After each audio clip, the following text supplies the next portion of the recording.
નમસ્કાર, પાટણગઢ network news સાથે હું ઉર્વિશા। અમદાવાદમાં ભગવાન જગન્નાથની 148મી ભવ્ય રથયાત્રાનું સીએમએ પહિંદ વિધિ કરી પ્રસ્થાન કરાવ્યું।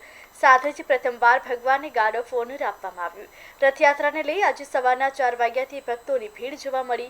મંગળા આરતી સાથે આજના રથયાત્રાના દિવસનો પ્રારંભ કરવામાં આવ્યો।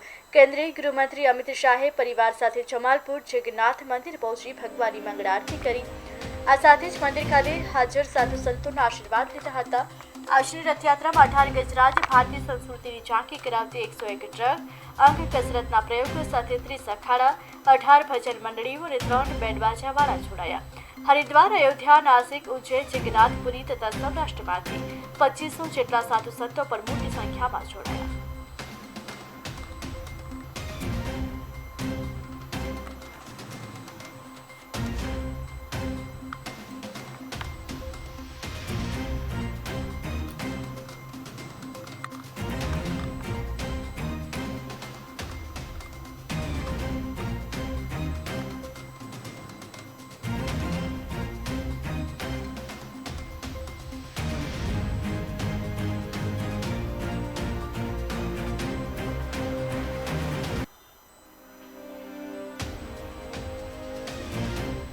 जगन्नाथ जय जगन्नाथ। भगवान जगन्नाथजीની 148મી રથયાત્રાના પવિત્ર પર્વે દરેક પ્રજાજનોને ખૂબ ખૂબ શુભેચ્છાઓ પાઠવું છું। ભગવાન જગન્નાથ એ દરિદ્ર નારાયણ શ્રમિકોના આરાધ્ય દેવ પણ છે। આજે માન્ય વડાપ્રધાનશ્રીએ જે વિકસિત ભારતનો સંકલ્પ લીધો છે એ સંકલ્પ પૂરો કરવા માટે આમ સૌ ગુજરાત વિકસિત ગુજરાતથી વિકસિત ભારત માટે આપણને સૌને ભગવાન જગન્નાથ ખૂબ શક્તિ આપે એવી ભગવાન જગન્નાથના ચરણોમાં પ્રાર્થના પણ કરી છે। આજે જ્યારે 148મી રથયાત્રા નીકળી છે ત્યારે સરકાર અને પોલીસ તંત્રએ ભક્તજનોને દર્શન માટે કોઈ તકલીફ ના પડે એવી ખૂબ સરસ વ્યવસ્થાનું પણ આયોજન કરેલું છે। ખૂબ સારી રીતે ભગવાન જગન્નાથની યાત્રા એ કોમી એકલાસથી નીકળી છે અને ખૂબ સારી રીતે પૂર્ણ થશે।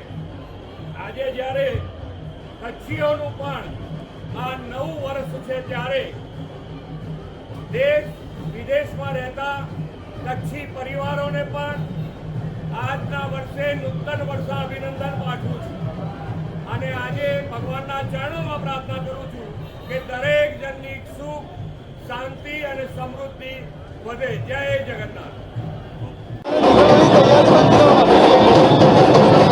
ભગવાન જગન્નાથજીની 148મી રથયાત્રા, જળયાત્રાથી રથયાત્રા, આ 148 વર્ષની રથયાત્રા ભાવથી ભગવાનની ભક્તો રાહ જોઈને બેઠા છે અને હવે આ રથયાત્રા એ રથયાત્રા નથી રહી, કોઈ ધર્મની નથી રહી, કોઈ જાતિની નથી રહી, કોઈ સમાજની નથી।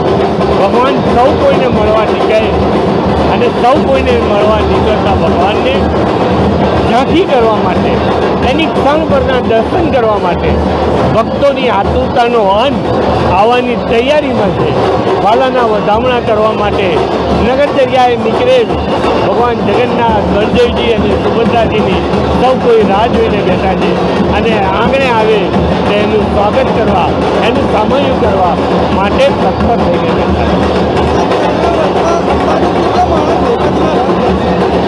આ પરંપરાગત ખલાસ સમાજના લોકો, એક રથની અંદર 300 લોકો રથ ખેંચતા હોય છે અને પરંપરાગત ખલાસ સમાજના લોકો 148 વર્ષથી એ 3 રથ એમના ત્રીજી પેઢી, ચોથી પેઢી આજે ખેંચતા આવે છે।